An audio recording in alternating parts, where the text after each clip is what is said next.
दर्शक हो नमस्कार.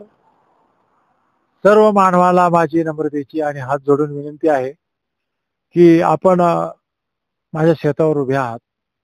आपण ज्या ठिकाणी उभे आहात या ठिकाणी मी गेली 5 वर्षापूर्वी कोरोनाच्या पिरियडमध्ये कोरोना संपल्यानंतर इथे 200 वडाच्या झाडाची लागवड केलेली आहे आणि आज आपण ते प्रत्यक्षात पाहत आहात.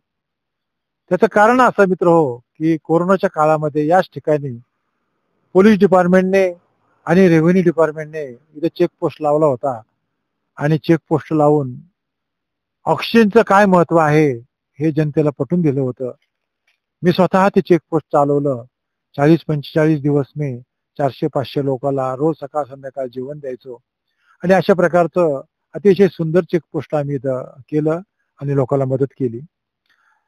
आज हा व्हिडिओ तेज वार्ताच्या माध्यमातून बनवण्याचं कारण असं की 5 वर्षापूर्वी लावलेली ही झाडं आज किती मोठी वटवृक्ष झाली बघा. आणि आज या झाडाखाली पाहिलं हे दौलावडगाव माझं गाव आहे, माझी ही जन्मभूमी आहे आणि मी इथे हे 200 वडाची झाडं लावलीत. ह्या झाडाखाली मी बाकडी टाकलीत. जी येणारी जाणारी मंडळी या बाकडीवर जेवतात, पाणी पितात, बसतात, आराम करतात आणि निघून जातात. त्याचप्रमाणे मी भिंतीच्या कडेला खेळण्या लावल्यात की त्यांच्या बरोबर असणाऱ्या मुलांना त्याचा आनंद मिळावा, आनंद घेता यावा, अशा प्रकारचं इथे मी नियोजन केलं. आणि मला स्वतःला एवढा मोठा आनंद होतो. मित्र मी थोडासा धार्मिक प्रवृत्तीचा माणूस आहे. मी स्कंद पुराण वाचित असताना मला त्याच्यामध्ये एक श्लोक सापडला.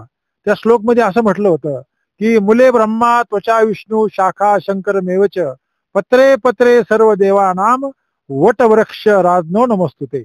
अर्थात याचा अर्थ असा होतो की मुळे ही ब्रह्मदेव आहेत, फांद्या ही शंकर आहे, त्वचा म्हणजे साल ही विष्णू आहे आणि पत्रे पत्रे सर्व देवाना म्हणजे प्रत्येक पान ना पान हे भगवंताचा अंश आहे. प्रत्येक पान हे 33 कोटी देव ह्या वटवृक्षामध्ये सामावलेले आहेत. तेव्हा मित्र होय आपण का लावू नये. तेव्हा माझी नम्रतेची आणि हात जोडून अशी सर्वांना विनंती आहे, व्हिडिओ पाहणारा आणि सर्व जनतेला, प्रत्येक मानवाला माझी अशी विनंती आहे की मित्र हो आपण आपल्या बांधावर, दारात, परस बागेत, घराच्या पाठीमागे पुढे कुठेतरी 2 वडाची झाडं लावात, जेणेकरून आपल्या हातून परोपकार केल्यासारखं होईल. मित्र हो जर आपण 4 झाडं लावली, ती झाडं जर वडाची किंवा अशी पिंपळासारखी झाडं असली तर मला असं वाटतं त्याचं जर संगोपन केलं तर मला नाही वाटत की कुठल्या धर्मस्थ ठिकाणी किंवा दुसऱ्या कुठल्या तीर्थच ठिकाणी जाण्याची गरज आहे. आपण त्याचं जर संगोपन केलं तर एवढा मोठा परोपकार होईल आणि आपल्याकडे एवढा मोठा पुण्याचा साठा होईल. हा एक आपल्या कर्माचा खूप मोठा भाग आहे. त्यामुळे आज तेज वार्ताच्या निमित्ताने आपल्याला मी सांगू इच्छितो की आपण जरूर वडाची 2 झाडं लावा. 4-5 वर्ष गेल्यानंतर आज जी ही माझी वडाची झाडं तुम्ही पाहता हे आपल्याला निश्चित पाहायला मिळेल आणि एक आगळा वेगळा आनंद आपल्याला मिळतो.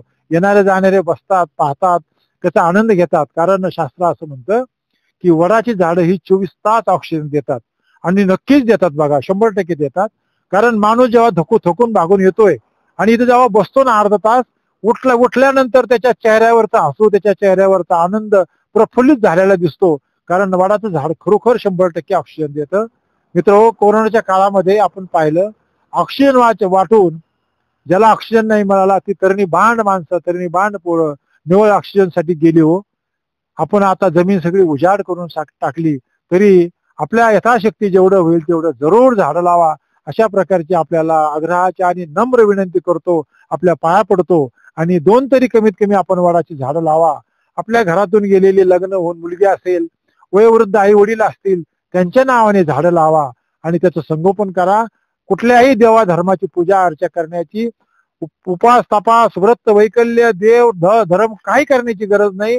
5 वडाची झाडं लावा. परमेश्वर तुम्हाला प्राप्त झाला म्हणून समजायचा, तुम्हाला मोक्ष मिळाला म्हणून समजा. तेव्हा अशी माझी नम्र विनंती, हात जोडून विनंती आहे. राम राम.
आहे.